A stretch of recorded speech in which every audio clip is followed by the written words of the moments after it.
फिर मेरा पीछा क्यों नहीं छोड़ देते? क्यों मुझे जबरदस्ती के रिश्ते में बांध के रखा है आपने?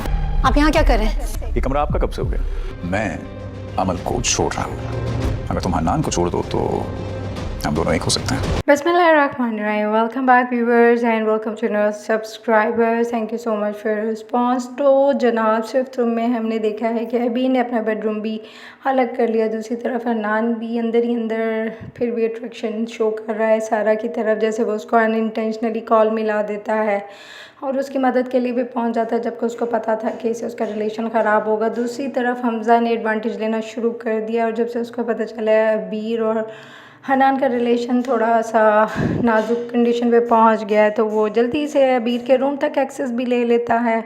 और इतना स्टूपिड लड़का जिसे हनान का कोई खौफ नहीं है, दादी का कोई खौफ नहीं है कि कोई भी अगर उसको उसके बेडरूम में देख लेगा तो क्या रिएक्ट करेगा, but he is such a stupid person. और वो ना सिर्फ उसके बेडरूम में जाता है बल्कि उसे कहता है कि वो अमल को डिवोर्स दे रहा है और वो हनान से ले ले और हम दोनों फिर एक हो जाएंगे। और यहाँ पर पड़ेगा हमज़ा को एक ज़ोरदार चमाटा, मेरे ख्याल से तीसरा चांटा है, लेकिन मजाल है इस लड़की के कान पे जूं तक रेंगती हो।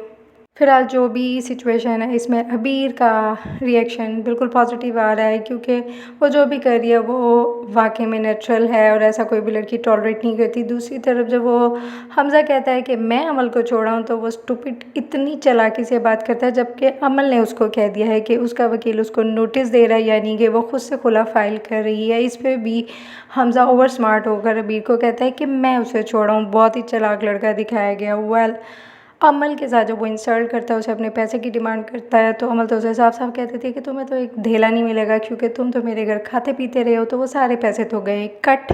तो इस पे हमज़ा को बड़ा गुस्सा चढ़ेगा और वो खासी बदतमीज़ी भी करेगा अमल के साथ, जिसका अमल बदला भी लेगी उसकी कुटाई करा के। तो दूसरी तरफ हम देखते हैं सारा भी बाज नहीं आ रही अपनी हरकतों से, उसको किसी तौर से सुकून नहीं है कि हनान का रिएक्शन बिल्कुल ऐसा है कि वो उसमें इन्वॉल्व नहीं है, वो अपनी वाइफ के साथ खुश है। यहाँ तक कि जब वो सारा को उसके घर ड्रॉप करता है तो मुझे एक चीज़ अच्छी लगी कि वो सारा को बिल्कुल भी ये फील नहीं होने देता कि भी मैं तुम्हें इंटरेस्टेड हूँ, क्योंकि वो एक दफ़ा भी मुड़कर उसे नहीं देखता। तो दूसरी तरफ जब हमज़ा को अमल कुट लगवा देगी अपने दोस्तों के साथ अपनी ईगो के चक्कर में तो अमल का बाप उस पर सख्त नाराज़ होगा कि ये तुमने क्या किया। और वो कहती है अगर हमज़ा मर भी जाता तो क्या होता, यानी इन स्टूपिड पेरेंट और बेटी के लिए इस चीज़ की कोई वैल्यू नहीं कि किसी की जान भी जा सकती है। जिस पे अमल का बाप कहता है कि तुम थाने भी जा सकती थी और एंड में अमल सारी बातों का ब्लेम अपने बाप को ही दे देती है कि आप ही की वजह से ये सब कुछ हुआ है डैडी। तो दूसरी तरफ हम देखते हैं कि हमज़ा साहब कुट खा के जब घर आ रहे होते हैं तो उनकी कंप्लेन ऑलरेडी उसके अब्बा तक पहुंच जाती है कि हमज़ा ने दोबारा से अमल के घर जाके दंगा फसाद किया है। अमल का बाप इंतहाई चालाक आदमी दिखाया है जो कुछ होने से पहले ही नकली रिपोर्टें तैयार करवा देता है। खैर स्मार्ट तो वो होगा ही, उसकी बेटी जितनी स्मार्ट है और वो खुद है, इसीलिए तो हमज़ा जैसे लड़के को उन्होंने घास तक नहीं डाली। और समझ नहीं आती कि हमज़ा गया किस पे। इतनी मौज़िफ़ फैमिली जिसमें हर एक का ड्रेसअप इतना अच्छा है, हर एक का बोलने का तरीका इतना अच्छा है, आप जनाब से नीचे नहीं उतरते, वहाँ पर हमज़ा जैसा स्टूपिड बच्चा कैसे आ गया? दादी ये क्या हुआ है?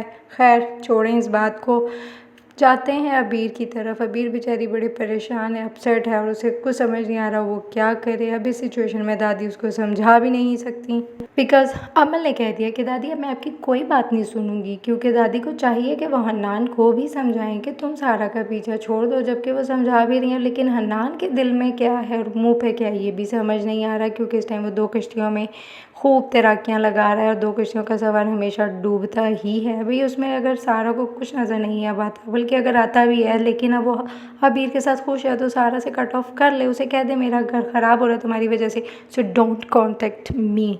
लेकिन ये तो ड्रामा है ना, ड्रामे में तो ऐसा होता ही है। आने वाली एपिसोड में देखने के लिए कि आगे क्या होता है और हमज़ा किस किस तरह से अपने डैड अपने घर वालों को तंग करता है और अबीर और अमल से उसने अभी कितने थप्पड़ खाने हैं। इन सब चीज़ों को एंजॉय करने के लिए टेक केयर ऑफ़ योरसेल्फ।